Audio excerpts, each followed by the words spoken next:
And I'm delighted to welcome you to this important discussion on enhancing ground transport infrastructure for a prosperous Ireland.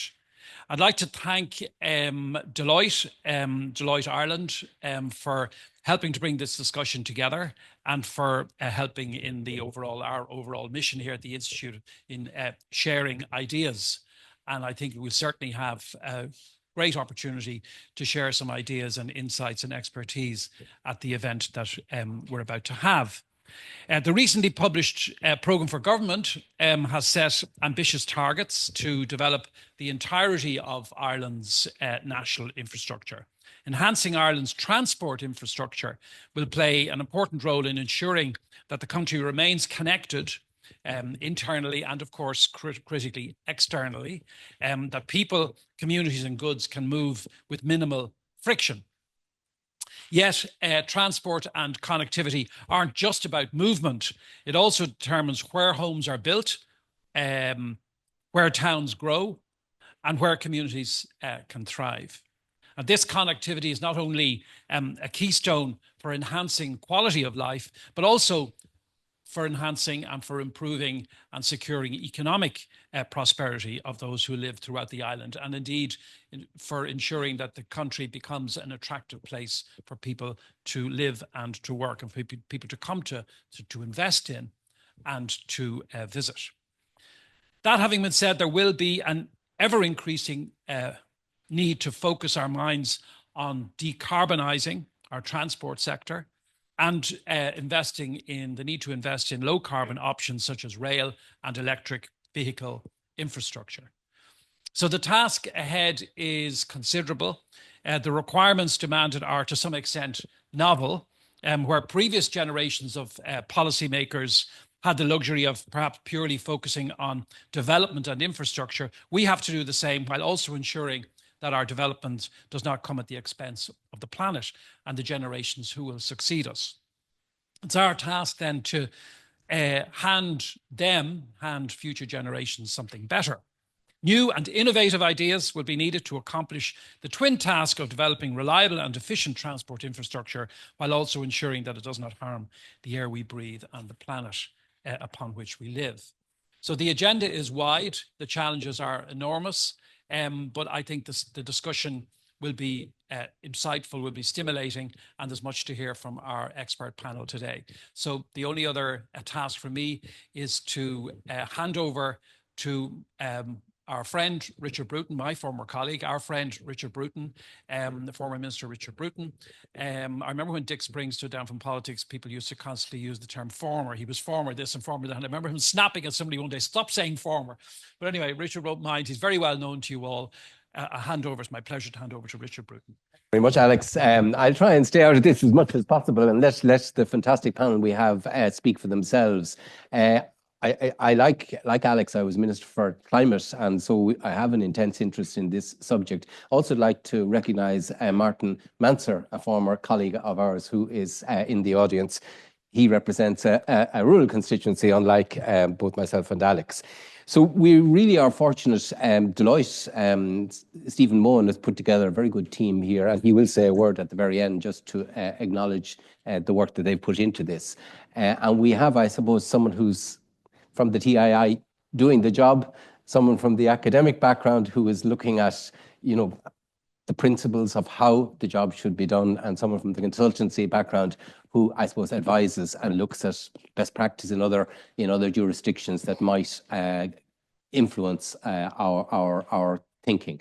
So really good panel. They are, as I say, Rachel Cahill, Debbie Hopkins, and Stephen Prendeville. So without further ado, just to give you an outline of the way this will run, I'll give 7 minutes each to each of the speakers. Then there will be a 10-minute slot when the speakers can dispute one another's version of events if they wish to. And at that stage, I hope you will be thinking up questions and answers and comments. I think more emphasis on questions than long comments, but I'm sure you know the drill. We also have people online, and I have a little pad here that will tell me what questions are coming in from people online. So we try to make sure that everyone is included. So without further ado, just to introduce Rachel, she's a Director of Executive Office with Transport Infrastructure Ireland and leads key strategic cross-organisational initiatives and programmes, most noticeably TII's Sustainability and Climate Action Strategy. Rachel is a chartered accountant with 20 years experience working in transport and mobility sector. Prior to joining TII, Rachel spent 10 years working in the banking industry in both operational and financial roles. And Rachel sponsored and led the development of a very interesting project, Travelling in Women's Shoes, studying and reporting a report that was published in 2020. And it's the first of its kind that gives a perspective as to how well we're meeting the expectations of women who are part of the travelling public. So without further ado, over to you, Rich. Very much, Richard, and good afternoon, everybody. I'm delighted to be here this afternoon to take part in this panel discussion, so thank you very much for inviting me here today. I thought I'd start off by introducing Transport Infrastructure Ireland, or TII for short. Our purpose is to provide sustainable transport infrastructure and services, ensuring that our national road network and our light rail network are safe and resilient, delivering better accessibility and sustainable mobility for people and goods. Just by way of context, over the last 25 years, we have developed and delivered the national road network in partnership with 31 local authorities.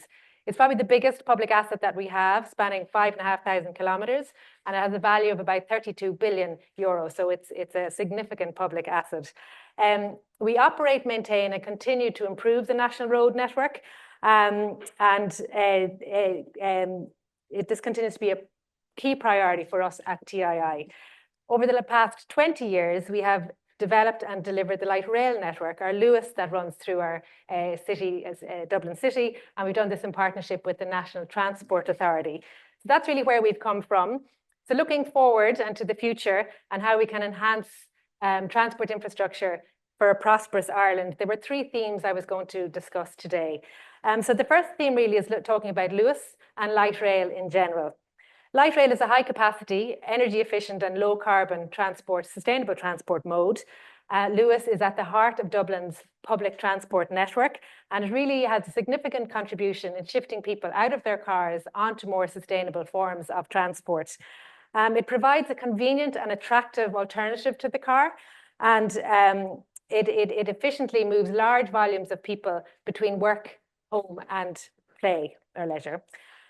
We have seen firsthand over the last 20 years the success of Luas being the catalyst for economic development and also unlocking housing delivery, really creating a more productive and efficient capital city. So we'd like to see more light rail, more Luas in Dublin, and also more light rail in our capital major cities of Cork and Galway. I've just brought a report today. If anybody's interested particularly in looking at the last 20 years of Luas, the benefits of Luas over the last 20 years, it's quite amazing how quickly 20 years goes by. This is available on our website. It's a really easy, accessible report full of pictures and graphs and numbers, but I'd really recommend that people have a look at that. So before I move on then to, I just want to talk about Metrolink. Metrolink will transform Dublin's public transport network. It's again a mega public transport project. It's the first of its kind in Ireland. It's a high capacity, high frequency, a modern metro railway that will have 16 stations between Swords and Charlemont. I think my colleague Michelle might be here somewhere today. I'm not sure if anybody of my TII colleagues, she's brought the Metrolink VR virtual reality set. So anybody who's interested in looking to see what some of the metro stations might look like, I'd really recommend that you have a look at that. I'm not exactly sure where the VR is set up. Oh, it's here. There you go. So actually, I should have seen, we have the map here of our 16 stations, but I'd really recommend people have a look at that perhaps after. The second theme I'd like to talk about today is the role of the national roads and their impact on societies and communities. High quality national roads allow for the safe movement of people and goods, and they contribute to the economic and social fabric of Ireland. The National Road Network is the backbone of the Irish economy and carries 90% of the interurban freight movements across the country. Connectivity is a critical priority and it's so important. And the National Road Network facilitates this, in particular regional and rural accessibility. Some of the projects that will come through in the second half of the NDP will improve accessibility to areas like the northwest of Ireland and also to the south of Ireland. So specific projects to call out include the Donegal 10T project, and I'm sure my colleague Stephen, who lives in Donegal, will be looking forward to that. But that really will enhance that area, the regional and rural area in the northwest. And also the N20, M20 Cork to Limerick project will also enhance the corridors in the south. Looking at a prosperous Ireland, it's the theme of the talk today. The national road network is vital for international connectivity and competitiveness. So that just brings our ports into play. So projects like the N28 Cork to Ringaskiddy scheme will greatly enhance the freight corridors in that area, which will strengthen our links with the UK and mainland Europe. The third theme, the last theme, couldn't come here today without talking about decarbonisation. Obviously, it's so important for all sorts of reasons. So TII, we are delivering high-powered EV infrastructure charging along the national road network. And I guess the key thing here, we have a number of grant schemes in play at the moment, which will deliver the infrastructure that is required across the country. Delivering the infrastructure is one thing, but really it's about building the relationships and the partnerships that are required with the energy sector. One sector cannot do it without the other, and that's something that we have been working very, very closely with the energy sector over the past 2 years. Looking at cycling and their cycling network, we developed the National Cycling Network Plan on behalf of the department at the end of 2020, published at the end of 2023, and we're beginning to implement that National Cycling Network. It's a significant program that will span about 3,500 kilometres. It will connect about 200 settlements. So really, when you're talking about people, individual people, it'll touch about 2.8 in terms of population. So it's a significant program. I'd like to talk about tackling behavioural change, which is a key element when you're looking to deliver and implement sustainable transport modes. It's a huge challenge, and research really is at the core of tackling behavioural change. So Richard mentioned as part of the bio, so TII, we carried out research in 2020 and we published a report called Travelling in a Woman's Shoes. And the data and insights from this report really highlight that men and women have different mobility realities. And this really needs to be understood when you're developing new transport policy and designing new transport infrastructure. Since the report, and I actually have it here again, I'm plugging all of TI's reports. It's quite a different report. It's not something that you would normally see at a delivery agency, but I'd really recommend people take the time to have a look at this. Again, it's on our website. We after publishing this report, we developed what we're calling a gender checklist, which was to feed into the design of our future public transport projects. And we applied this gender checklist and gender lens for our latest Lewis scheme that's gone into planning recently, Lewis Finglas. And that was really in the bid to ensure that we really took on board the findings and the recommendations that came through that research. We also applied the research to our Metrolink, the design of some of the stations. So again, it's really trying to get under the bonnet of what some of the barriers that people with mobility challenges really we need to take account of. And the last thing I want to say under tackling behavioural change is just to mention briefly demand management. And the need for demand management measures, if we're really talking about trying to meet our carbon emissions targets, demand management has to be part of the equation.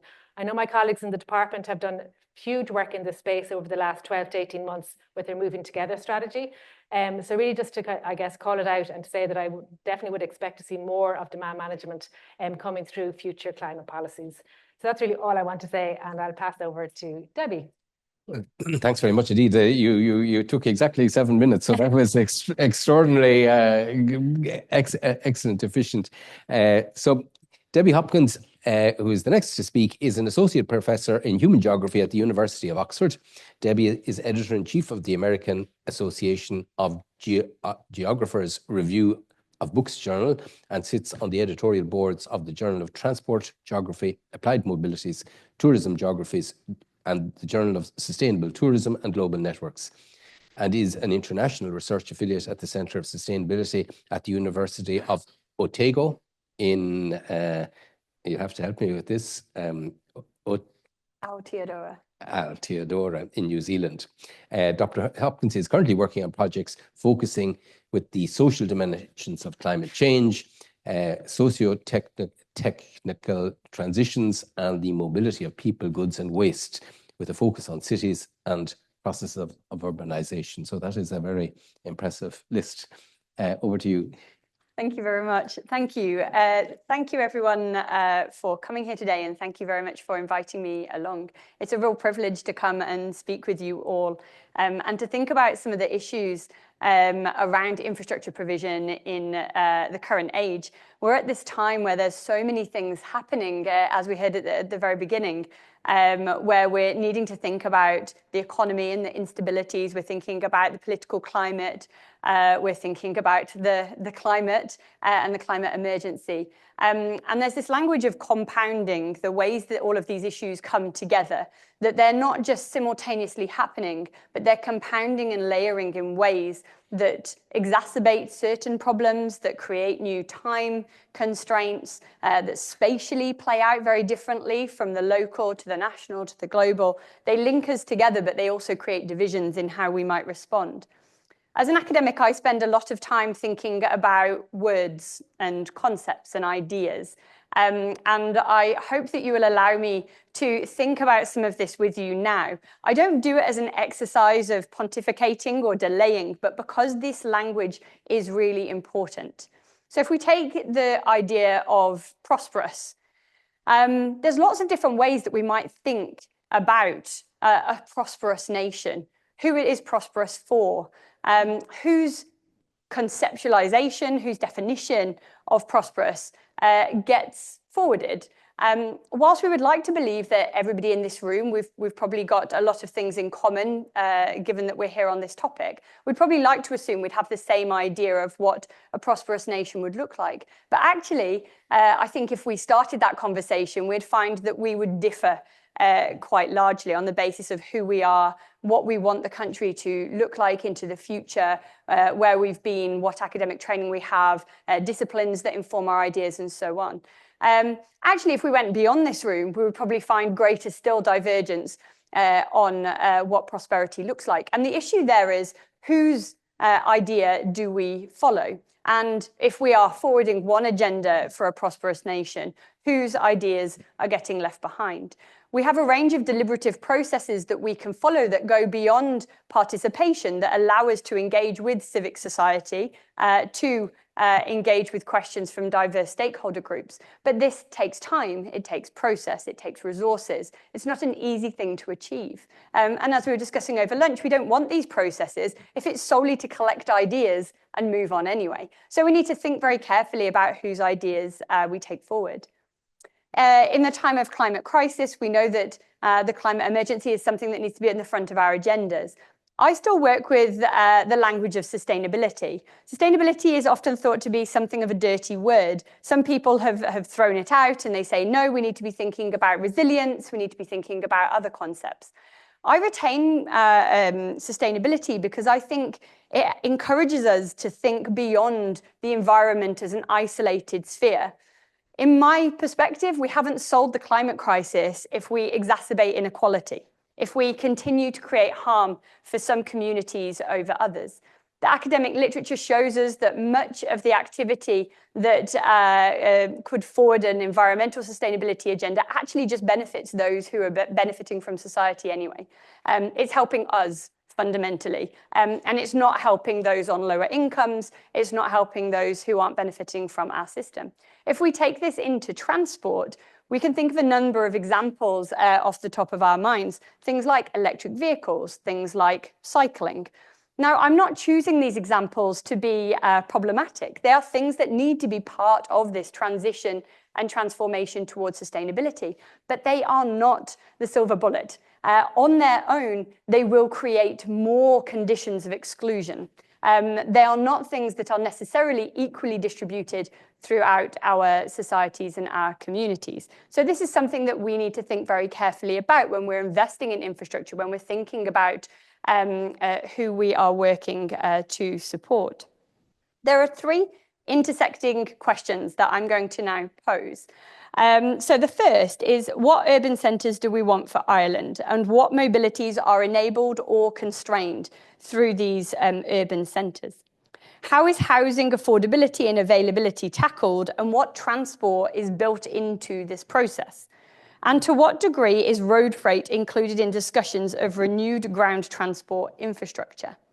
The last question is really implicit in the former two questions, because my area of interest at the moment is really around road freight. So I've worked in transport decarbonisation for the last decade or so. And one of the things that has become really clear to me is that road freight is excluded from this. It's seen as secondary too. And often that's because it's seen to be a private sector concern. However, road freight uses public infrastructure all the time. And the strategies to create more livable, more environmentally sustainable communities often is contingent on more and more road freight movements.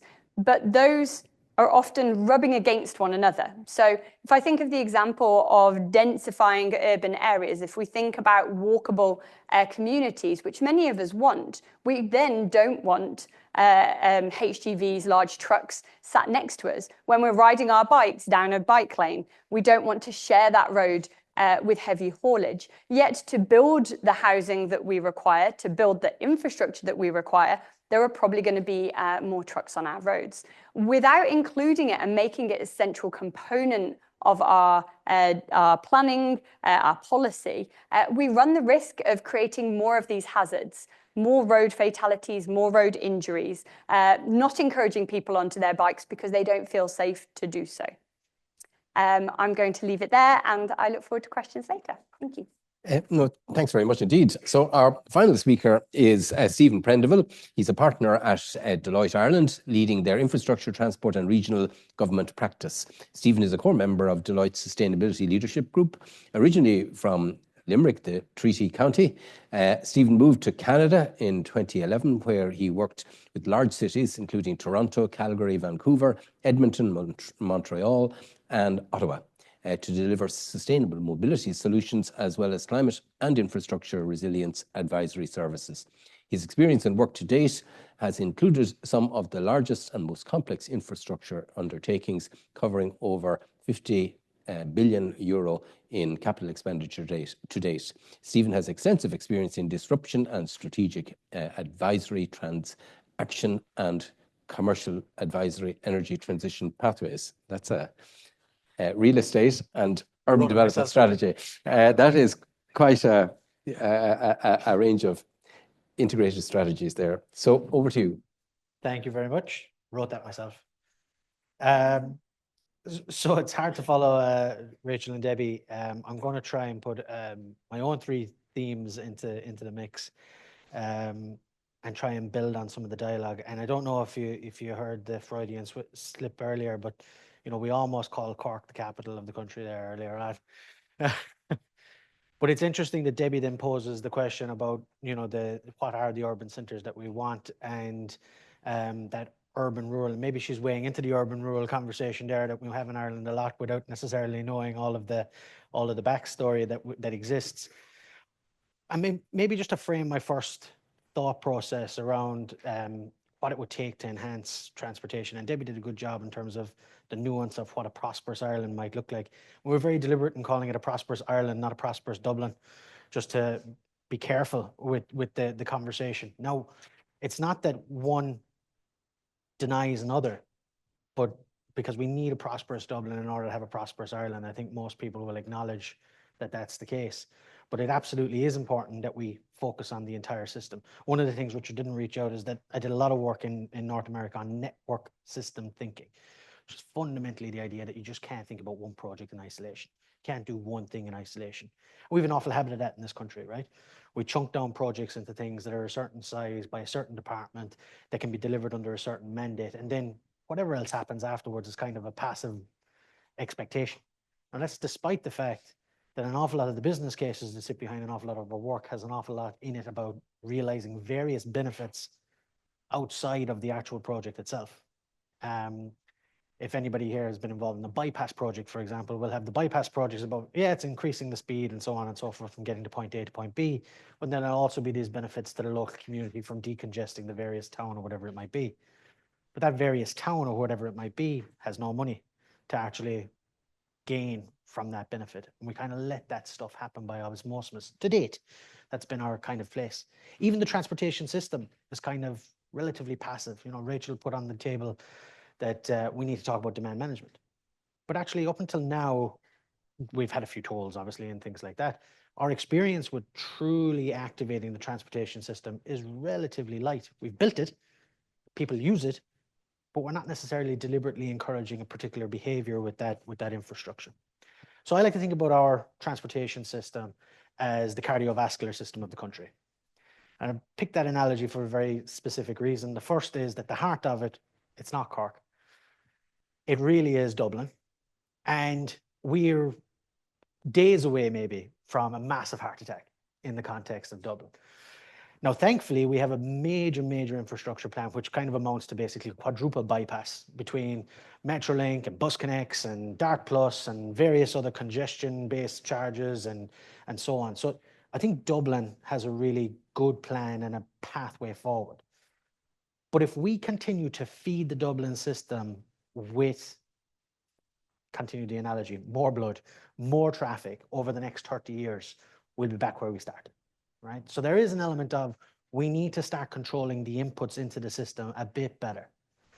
And a lot of people will say, well, we don't have enough information to do this. We don't have enough information to do that. And actually, we should.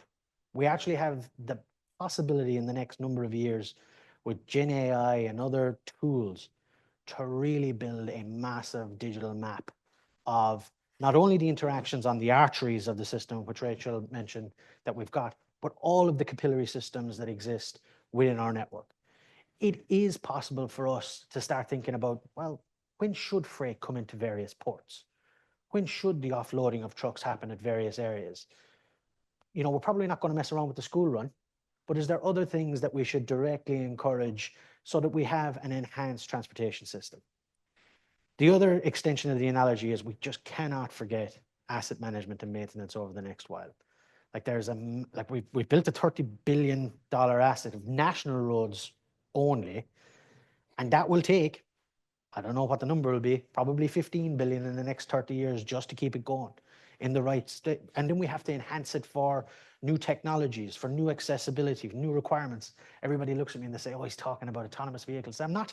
I'm talking about LED lights creating a new glare on the signage system. That means we've had to go around and paint all of them in a different thing so that we're not actually getting blinded by our own headlights. It can be as simple as that. So the first shout out for us to think about is, could we actually get to a digital twin, maybe even a democratized data system where we could all have a look at what's actually going on in the system? Could we get traffic lights and other things actually working at that level? Would Gen AI help us to do that? I would say it would. The second thing, and I kind of alluded to it, was, can we actually expand the definition of a transportation project in the context of the system? So we talk about stakeholder engagement, we talk about engaging with local communities, but an awful lot of that is we've had an idea for a project and we'll go and we'll tell you about it. Can we get to more of a radical collaboration? Now, a lot of people will say, well, Stephen, you're talking about something that's going to really slow things down. But what if we just did it between ourselves? And I mean that in the context of different parts of the transportation system actually just talking to themselves for a start.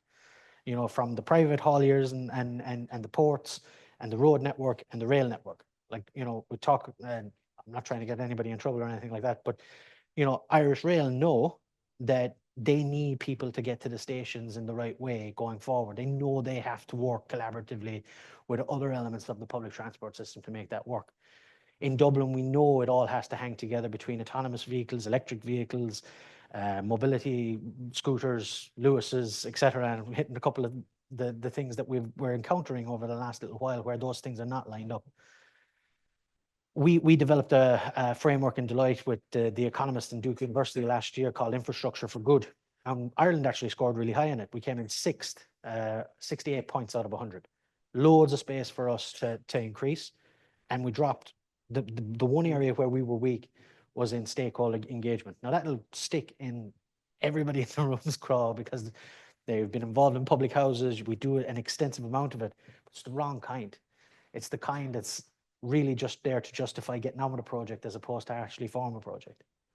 And the final thing, if we can, and this is again maybe into the enhancing transportation idea, is we haven't really embraced mobility as a service, as a concept at all yet as a country.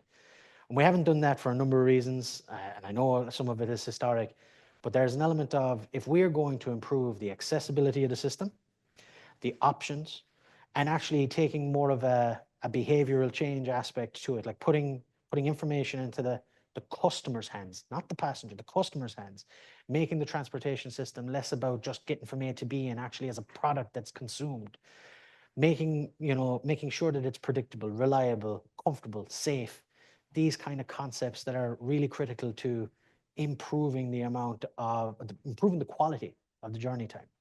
You think about, if I go back to the cardiovascular system just to finish it, our system is definitely under pressure. We're doing untold damage to the economy. We're the third most congested city in Dublin.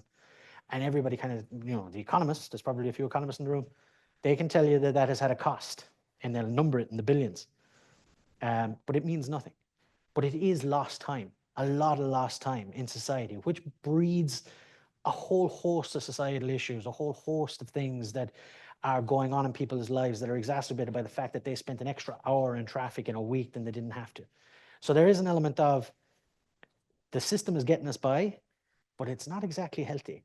And we kind of have to acknowledge that a little bit and kind of say, okay, well, the thing about it being a cardiovascular system is, like, for most of us, and I'm sitting on the stage and I'm realizing I'm not exactly the picture of health, there's an element of, yeah, but you'll get by. And it'll be a long time before the system will actually break, even though it's not actually optimized, it's not actually working at the level that it could be. So that's it for me, Richard. Thanks very much indeed. Okay, well, before I throw it open to questions, maybe think about questions, maybe I just ask the panel a few things. I'm intrigued with the comment that we need to move more towards mobility as a service, and the contrast you pitch between building the asset and managing its use, because, there people feel that if we build more roads, they will be immediately filled again. So I'm just wondering, what are the practical policy tools of mobility as a service? I mean, I think of, we have 3 million private vehicles, which are idle 98% of the time. Surely with your AI models, we can crack the need for such a large, which would then, we wouldn't have to have so many basements in our new apartments. We wouldn't, there's so many knock-on effects. So just what are the concepts of mobility as a service that might be practical for TII or policymakers? So the first is an open, common data environment, right? Open, live, available data. What's going on out there? How many people leave for a new destination today without putting it into Google Maps first? I'm sorry, I'm labeling Google Maps. You might use another app, into an app to find out about that location. We never used to do that. You'd normally drive and you'd circle the block a couple of times and you'd find where you're going. Today, we put it in because we want to know with some degree of certainty what you're getting into before you go out there, right? If you ask someone why they won't participate in a car sharing regime, maybe outside of Dublin, big part of it is certainty. Will it be there when I need it for my needs? And the reason we can't give them that certainty is there isn't enough data to support it. We can't tell where the cars are going to be. We can't tell really where the demand centers are going to be at that car-based level. Now, remove car for a moment. It's not about just car. Mobility as a service, at its heart, is about matching the right mobility solution for the right journey type. You don't need a car to run a kilometer down the road. You need an electric scooter, or you need an electric bike, or you need something. But equally, and maybe to pick up on Rachel's point, you can't assume that that's okay for everybody. So some users will need a car. Some mobility issues will need a particular type of service. So you can't be exclusionary in that context either. The reason, I suppose, that at the heart of the concept is you're putting the power in the consumer's hands, and the consumer then drives the solution demand. Think about that. It's a completely different mindset. Today, we will build Lewis for a capacity that we then will expect people to come in and use. And all history dictates that they will use it, right? And we've done loads of models to show that it will hoover up that much demand. 20 years. And it's undeniable, right? It's undeniable, but we build it that way. We build it and we'll expect it to come in. Mobility as a service will be the demand is created by the people on the data, and then providers will come and fulfill that demand. Now, you still need a backbone public transport system. It doesn't work if it's only mobility as a service. But then what you need from the national providers is you need them to integrate with the mobility as a service. You'll have this concept of last mile a lot of the time. Like Bus Connects will work really well if we get mobility as a service working on last mile, for example. Sorry, can I ask just, Debbie, you made an interesting distinction between sustainability, which I used to be minister responsible for that, the 17 goals, and environmental protection. But I suppose with the Paris Agreement, everything has been set up in very rigid targets that we have to meet or hit compliance issues. So like in practical terms, EVs seem a very effective way of getting rid of fossil fuel in the short term. Like how are policymakers expected to, handle these very specific obligations with the much higher sort of policy goals? Yeah, it's a brilliant question, and it's at the heart of the issue. With sustainability, the reason that there's been a focus on the economy and on the environment is because we can quantify them. It's far more difficult to quantify gendered experiences of mobility. And so we get this real difficulty where we've fallen into a pattern of reporting. That reporting is very important. Dealing with the climate crisis is very important, but we can measure, we can create targets, we get people responding to that and layers of reporting, as you say, that overlooks the fact that people live lives that are complicated and messy and can't always come down to numbers on spreadsheets. And I think that it's finding a place where policymakers, those implementing, those dealing with these issues, have the space to incorporate forms of data that aren't around just measurement. And I'm not saying that we shouldn't be doing that. We very much need to be abiding by the Paris Agreement and sticking to our obligations. But going back to what I said before, from my perspective, we haven't dealt with the climate crisis if we have a more unequal society getting there. So if we have 30% of the population can drive electric vehicles and we've driven down to net zero because we've offset the vast majority of the rest of it, but 70% are still driving diesel vehicles or are still, we've not really solved the problem. We've solved it on a spreadsheet, but the world is still not in a great place. So I'm not really answering your question because it's very complicated in that sense. What we need is the space to be able to say, actually, yes, we need to do this, but we need resource also to check that by responding here, we're not making things worse in this other sphere. And so finally, just to ask Rachel, I suppose, the perennial issue for Irish people thinking about infrastructure is, the difficulty of getting through the planning network. Where are we on that now? There's a new planning act, there's new beefed up Board Pleanála, there's better planning courts and all of that. There is sort of stuff happening. Is there any evidence that this is transforming the environment? That's a very tricky question, Richard. It's probably what I was paid to. it's too early yet to say whether it can make a difference or not, to be perfectly honest. Yeah. I think the new planning act is new. But you're right, planning is a challenge for all delivery agencies, and no matter what infrastructure that you're involved in. I think probably a major project might have taken 7 years from start to finish. Previously, it's now probably taken double the length of time due to planning, but also judicial reviews and challenges that are part and parcel of delivering infrastructure at the moment.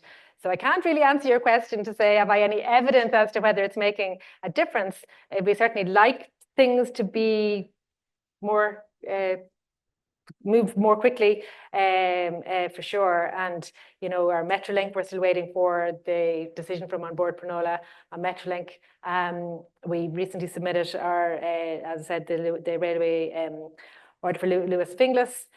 So we live in hope, but it's out of our hands. So our job is to get it in as quickly as we can, answer whatever questions come out, and you know, all of that. That's our job, but unfortunately we have to wait. I don't have the answer. No, it is a tricky one. It's a challenge, big challenge. Well, Bus Connects in my patch is held up because of the location of one bus stop, which is, you know, very... So without further ado, I'll throw out questions, and I'll favour people in the hall first. So I'll start with the lady here in the front, and then Tom, and then Donald. I'm Sarah Carey. I work with Rachel, so I can't ask her a question. So I'll put it to Stephen. Stephen, you've worked in several different markets, you know, Canada, America, and that. And in terms of both models they have for building infrastructure and the culture that they have, an attachment to different kinds of transport, do you see any commonalities between Ireland and other markets, either in terms of, you know, what we share or how we're distinctive and maybe particularly obstructive to changing behaviour? And then another one, Richard, I hope you'd forgive me if I might ask you a question as one of the most experienced ministers in the country, and a good one too, I think most people would agree. The point that Stephen made about you know, how projects tend to get siloed both between agencies, within sectors, and across the whole infrastructure world. You know, do you see, is there any kind of possibility to change that culture and have a network system where there are coordinated decisions coming from central government that might help us all move things along? Well, we were sort of chatting about this over lunch, and what seemed to me a rather hopeful thing that Stephen said was that in Canada, is it? Yeah. They have a sort of a step back review process that doesn't just look at how's the project going, but looks at, is it achieving the wider goals that we intended? You know, will the community have a school to go to? Will they have a bus to ride on? Will there be childcare? And I don't think we've anything like that. I think even at local level, our local government is remarkably siloed. You know, you don't have Dublin Port, you know, talking to the city manager, talking to the manager of Dublin Bus in any sort of forum where, you know, these sort of integrated thinking could occur. So I think that's a hopeful route to explore. But Stephen will have to tell us, give us the quotes of how it works. So Sarah, I've never come across a place quite like Ireland. Look, North America is a very special case. Like they're very new, right? And their assets and their communities are, you know, they don't have the deep roots of our embedded inertia that we have here. Like the closest we've got is probably the UK, but even the UK surprises us, you know, in terms of how fast they can move sometimes, and you know, how extensive their programmatic approach can be. Like, you know, if there's a commitment in the UK to get something done, it'll get done very rapidly.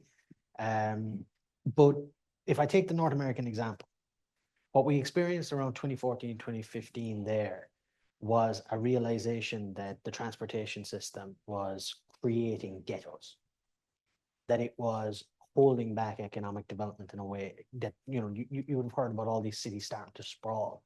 An awful lot of sprawl is just endemic of the fact that there's nothing to anchor communities around. And then, like, public transport in particular was bus-based, and it was seen as, you know, being for the lower classes and all those kinds of things that we tried to avoid. Higher order transport wasn't invested in because it wasn't seen as being necessary. But what they have in North America and Canada in particular is they had the ability to change their policy position really quickly at the local level. So at municipal level, they were able to come in, they were able to say, do you know what, we're going to do a complete land plan here. That over there, that's for housing. That over there, that's for agriculture. Don't like it? Move to another city. You know, they go and they say, we're going to be this particular tech type. That's what the universities are going to spend their time on. That's the kind of industry we're going to go and look for to come in. And we're going to compete with Toronto or Calgary. And we're going to be the AI capital, as an example. And they could just do that. You don't see any of that happening at our local level, right? We don't know who we want to be from an industry perspective. We're off-takers an awful lot of the time of national FDI plans. And we're hopefully going to get a land planning thing, strategy, I think they're calling it, at some point. Like it is being worked on, and I'm sure there'll be fights about it for years, because that's kind of what happens in this country. But like, we need to get there.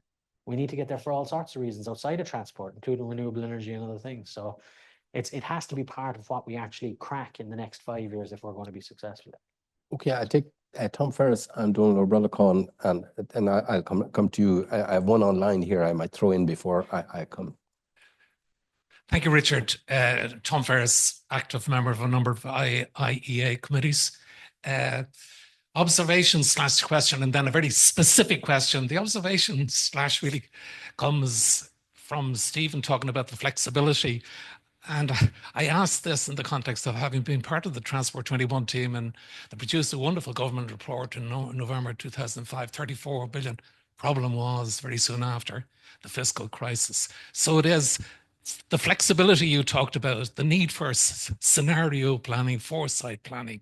So there might be a little response on that. And then my very specific question is to turn around to the audience. How many people came here by public transport today? And that's not a loaded question. That's a good answer. Myself, yes. Active travel. Okay, Donald. Yeah. Donald O'Brien, I'm a member of the Institute. My interest in transport stems from leading a residents' association campaign to have the Port Tunnel built, even though it went under some of our members' houses, because we saw it as one of a set of mutually reinforcing measures that would enhance our city and our area by improving traffic management. We got the tunnel, we didn't get the rest. And hence my question. A couple of weeks ago on Morning Ireland, the project leader, country project director of AECOM talked about a programmatic approach to projects. And my question to Rachel and Stephen in particular is, given what we heard from Rachel, to what extent can the Metrolink project be regarded as part of a programmatic approach when it will not be interlinked with the other two, interoperable with the other two existing rail-based system in our capital city? Secondly, it will not lead to improved experience and supply chains needed for the other Lewis projects that Rachel referred to. And so basically, we're talking about a prosperous Ireland, but our public transport is beset by feuding public sector baronies who are incapable of being forced or working together, and where our elected representatives will not take action to force them to work together. I just add one other thing about data. Metrolink is put forward as a major project connecting Dublin City to the airport. Over 70% of the people, airport passengers, are traveling for leisure or visiting family and friends, so they're not time pressed. Only 25% of airport passengers have destinations and origins in the city centre, and that's according to NTA reports.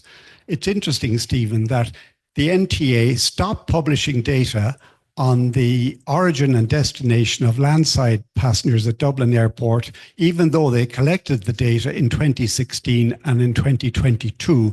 They have not published it as they did in 2001 and 2011. Thanks very much. There are two questions that have come in online. One is from Alan Dukes about the local link and whether the 3-year contracts that they're now on, are they going to become a more permanent feature of our system? And another question came from David Dodd, who's asking about enforcement of, priority where it's given, bus lanes, parking, so on. How good are we on the enforcement side of things? So over to whoever. Do you want to start, Rachel? I think you're. Okay, so there's a number of things in all of that. So I'll start with the last first. So the enforcement, absolutely, that's key for the successful implementation of the safety cameras that are being discussed at the minute. We are developing a safety enforcement strategy on behalf of the department that's in train. So that will probably be finished, I'd say, Q1 of this year. Obviously, that's strategy, and then it looks, oh, thank you. And then it's about implementing the strategy. So there's a number of different stakeholders involved. There's the Department of Transport, there's the Road Safety Authority, there's Garda Síochána, there's the Department of Justice, and there's ourselves. So a number of different stakeholders are feeding into that strategy and in turn will feed into the implementation plan, successful enforcement of the enforcement camera. The local link, that's probably not for me. It's probably more a question to the NTA. So I don't have an answer for that. Fair enough. Excellent. But I will say, I mean, part of the overriding, and it's something what Stephen was talking about earlier, not so much the mobility as a service, but it's connected, the whole integrated mobility. And that's something that we're really trying to deliver across all the different agencies, whether it's the department or whether it's ourselves or the NTA or whomever, our bus area. It's all about integrated mobility. So I can only imagine that the local links will continue, but I don't know for sure. More than to talk about the Metrolink, I think, and my question was not directed to you. Oh, thank you. TII position. I attended the oral hearing. Okay, thank you. Mhm. So I don't think it's back to, yeah, so that's Okay. the stuff to our vendor. Stephen, if you want Okay. to. They're specific. I think maybe just to reinforce a message on mobility as a service, and in the context of Metrolink, and look, don't take this flippantly, because it's not meant to be. But we need different modes of transportation in order to move different types of people in different ways. Now, that's not a comment to say that Metrolink is all right or all wrong. It's not actually a project for the airport, but the airport's on it, right? And there's lots that might come of it. And there was lots, I suppose. I remember a day where it was kind of, identified that Dublin was the one capital city that didn't have an airport link, for example, and that somehow justified Metrolink. It's not really. And look, the project obviously has been through a number of iterations and evolutions, and it used to go all the way down to the south side and all that kind of carry on, right? And I don't want to get into that, but it is almost undeniable. I won't say it's totally undeniable because there'll still be people that will deny it. It is almost undeniable that without Metrolink's carrying capacity and the frequency at which it can carry that many people, we will face a scenario in Dublin where it'll clog up in 10 years. It's already bad, right? There's modeling to suggest that if we only do bus connects and we don't do Metrolink, it's going to be bad. It's going to be tough out there. You don't published. Yeah, it'll be in the business cases for these documents. Sorry, It'll be in the business cases for these documents. They'll be part of the. who's doing the bids? Oh, right. Yeah. Oh, right. We need to get you a column, a mic. Just for a quick comment, because I have a speaker. Sorry, are you saying that a proper modelling of Metrolink versus a bus-based alternative has been done? Well, so that has been done. So the preliminary business case would have. Sorry? The preliminary business case for Metrolink, which is published, will point out that the other modes and options have been evaluated. So, sorry, that's the preliminary business case commissioned by the project promoters. By TII, yeah. Okay, and who is doing the definitive business case? TII. Oh, really? Okay. Do you want to deal with the planning issue that Tom raised? Tom, can you repeat your point on the planning issue? My point? What was my point? What's it about? Creating a strategy that accommodates. And I look at the academic on this, there are foresight scenarios. Oh, yeah. It is having, and it emanated from Stephen's point, it is can't be so definitive that this is the way we are going. You need a flexibility, and you need the alternative scenarios that Colin McCarthy's looking for as well. Okay. Do you want to go, Debbie? Sure, I'll go first and then you can follow up if you want. So, I mean, the scenarios, absolutely. I think the flexibility, what you're describing as well around mobility as a service, around integrated transport systems, around electric, it's about it's opening up possibilities, right? Opening up opportunities. If you just build roads, absolutely, as you said before, they will fill. We'll have more congestion in 5-10 years' time. So it's opening up possibilities. It's not saying every person has to be on an e-scooter. As somebody that's never been on an e-scooter and probably will never go on one, you know, there's different opportunities for different people. It makes a more rounded transport system. And I think that your scenarios that you're describing are very much part of this. It's about coming back to this idea of what is Prosperous Ireland? What do we want as the city of Dublin? What do we want as a country? Who are we speaking to? And actually, scenario building is one approach. Backcasting is a different approach. So backcasting encourages you to do that visioning and say, right, this is the world that we're looking to move towards. And if we move backwards, these are the different scenarios for next week. And then we move backwards. So we're actually working towards a goal. And actually, that's quite a nice strategy because it says we recognize there's not one pathway there, but we are all working towards, a prosperous island, whatever we think that might be. Yeah. Very much. We've about 10 minutes left. So, yeah, yourself. I'll take 3 here. Yeah. Thank you. So, hi, everyone. So my name is Beatriz Martinez Pastor. I'm an assistant professor in transport and also the director for the Center of Critical Infrastructures that we have at UCD. So we have been talking about transport systems and how important they are on our daily life. So they are impacting in everything that we do. But we know that they become even more important when extreme events are happening, when any disruption is happening on the network. And you have briefly talked a bit about resilience and how important it is that we create this type of resilience transport system. So my question is Ireland doing enough to future-proof and to try to prepare our infrastructures against climate change, particularly the transportation system? So I would like to know a bit about your opinions from your different... Very good. This lady in the front. Hi, everyone. My question is basically to Stephen. I'm Abhi. I'm a senior consultant with Deloitte India currently, and I've worked with the Government of India on deployment of electric vehicles, and where we have studied the integration of digital solutions along with the deployment of such vehicles. I wanted to ask, are there any enormous challenges that the country today is facing that can, derail us from the path of deployment in terms of digital integration in sustainable transport systems? Okay, I'll take Lorcan, yeah.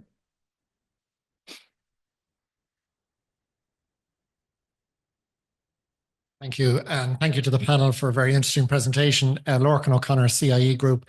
If I may, just an observation on what we've just discussed. I do think if you look at public transport as a whole, we are pretty much operating at capacity, whether that's heavy rail, light rail, or indeed the bus network. You look at somewhere like Swords, the size of Limerick, or even more than that, it needs high capacity, as does the airport, as does other areas in which it serves. And when you look at the map of the likes of Metro, there is a high degree of integration with the Dart line, with Lewis lines, as well as Bus Connects corridors and so on. And there is going to be integrated ticketing. Indeed, it's largely there already with Leap Card. So certainly if one is financially constrained, business case comparisons are very important in terms of which projects you prioritize. But we've been talking about the fact that we are suffering from not making that very long-term kind of decisions and investments that are needed for a prosperous Ireland. And I think, with that in mind, something like the likes of the Metrolink is critically important. But if I may then just to my own question, we talk prosperous Ireland. Housing is one of the biggest challenges that we face at the moment. And I'd be interested in the panel's views just on the extent to which transport-orientated development needs to lead on that. We know we need to be building 40, 50,000 houses a year. My concern would be that if we don't get that TOD-led development, we're going to be building houses that have space for 2 cars each, that will necessitate kids being driven to school rather than cycling or walking and so on, and that we don't learn from past mistakes. That's great. I'll take this man at the back and then go to the panel. Really interesting talk, sir, to the whole panel. Himself, Richard. Just had a question about the recent judgment. I think it was a High Court judgment about a wind farm that put the Climate Act as a much higher priority than other priorities that have been in the planning application. So there was I think it was Justice Humphreys made a judgment striking down denial of a permission for a wind farm. I was wondering, would that, as a precedent, influence how we think about transport? In other words, we know that building more roads, has been said, induces more demand for motor transport and similar points. Do you think that that highlighting of the Climate Act will have a broader influence on transport, our transport priorities, especially with the new program for government that's a lot less focused on active transport and public transport than the previous one? Thanks. Thanks very much. So over to who wants to start with the building in resilience? Well, I can start on that. Question. So climate adaptation resilience is a key work stream that we are obviously working very proactively on. It's a proactive work stream, I guess. We published our climate adaptation strategy at the end of 2022, and then we published our initial climate risk assessments, I think at the end of 2023. Sorry, could just be me. So we have a number of documents on our website in terms of how we are approaching climate adaptation, and we continue on that journey. It's quite intensive work, labor intensive, the climate risk assessments, and we are hoping to be in a position to publish our climate adaptation implementation plan at the end of this year. So that, I think, to answer your question. And then obviously that's climate adaptation, but the ongoing, and I know you referenced it earlier, Stephen, the ongoing asset management and resilience work that's required is just so important, and it's a huge priority for us across. As I said, the national road network is 5,500 kilometers, and it's just part of our day to day, but we can never take it for granted. But the extreme weather, that's where climate adaptation and resilience comes into play. We're coming towards the end. I think the data question was towards you, was it? Data question. I just want to build on Rachel's as well, just to say, look, the national network, centrally controlled, focus on sustainability and climate, very high priority, driven by central government. Way too many trees close to the road network on the tertiary and the secondary, which we experienced during the storm. An awful lot of, well, that's the landowners' problems, that's local authorities. Local authorities are not funded to deal with that stuff. So there is an element of, outside of the centrally controlled transportation network, there needs a bit more focus on what does resilience mean, because an awful lot of communities were cut off right in the last storm. There's no denying it, right? It wasn't a problem with the national network. It wasn't, well, there was some problems in Irish Rail and stuff like that, but like they were solvable, you know? On the digital integration stuff, it's kind of the same challenge. The challenge is that it's multiple owners of the potential data sources and data uses that not necessarily talking to each other. You pick a line that's owned by Irish Rail, you're dealing with Irish Rail, you can do something on that, or you can deal with the national network, you can deal with TII and others to put the data sources in place. Go into a town? No, not at all, right? There's between ESB, the township itself, various parties, the telecoms, who control an awful lot of our movement data, and that's spread across 4 or 5. So the big challenge, the barrier, is that there's nothing to compel them all to share that information so that you could build systems on it that would actually work. Instead, you need this massive integration that really holds things back.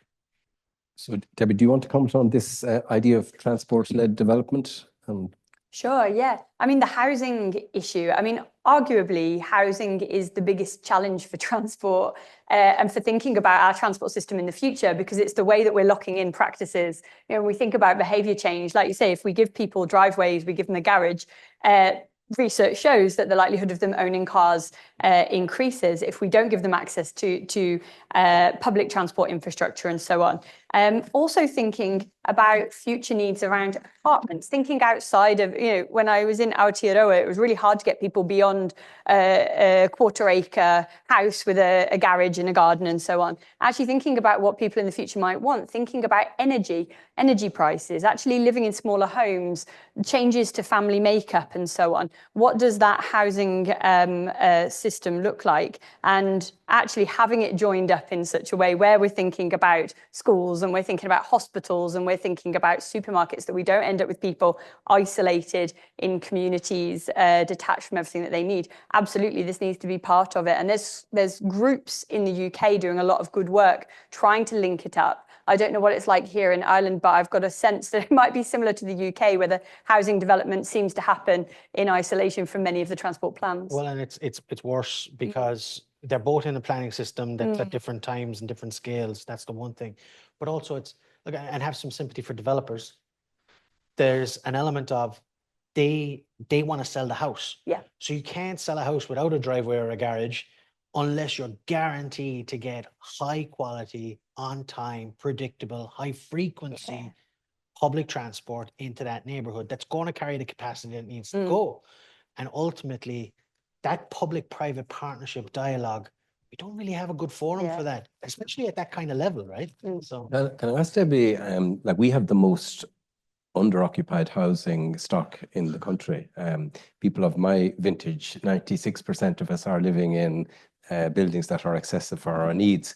Has any country, and most of these homes are well located, close to transport hubs, has any country successfully looked at how you could allow people to convert, conventional 3 or 4 bedroom homes into duplex or, do things that would be a bit more innovative? Like it's a massive stock of housing that could we tap into even a portion of it, but it's people see red when anyone mentions it.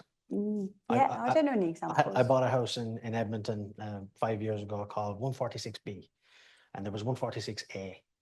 And when I told somebody in the city of Edmonton that I bought 146B, they knew exactly what house it was. It was the first infill-based development, splitting a lot. And it had objections from everyone in the neighborhood because, well, if you do this to all the lots, you'll double the amount of people, and riffraff like me can afford the house, all that kind of stuff. And it was important, right? Like they had an infill strategy in that city to do exactly that, Richard, to create the capacity without sprawl. We haven't tackled that at all in this country, and you can imagine, giving up little bits of your garden has been trouble in this country, right? So it has, but that need and that conversation hasn't happened yet, because I think in a way we haven't actually met the expectations of just building new houses.